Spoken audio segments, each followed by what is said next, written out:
I'm Bonnie Browning at AQS QuiltWeek in Des Moines, and I'm here with two winners, Marilyn Lidstrom Larson and Barb Simons, and you're from North Dakota, right? Yes.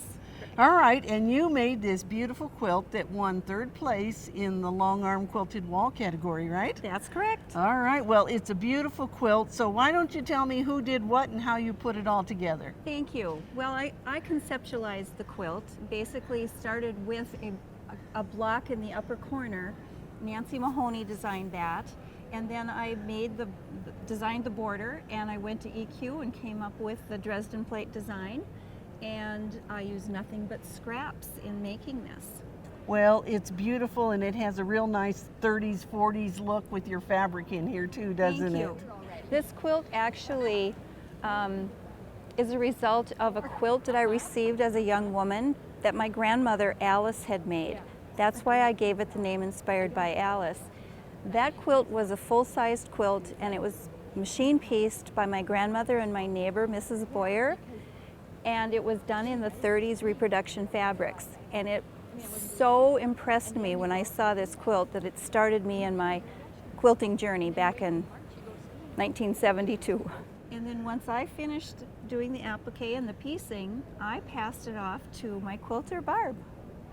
All right, Barb, so it has beautiful quilting on it, but tell us how you decided what to quilt where.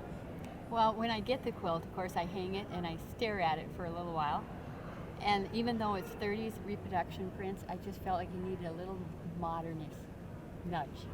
So I started with the circles. You know, I kind of get my ideas and go from there. I went with the circles, and I like the cross hatching.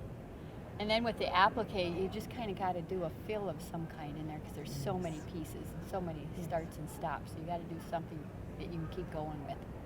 Well, and you know what it does with the quilting that you've done on the applique itself is it gives you a lot more texture in that piece instead of one big hump. Yep.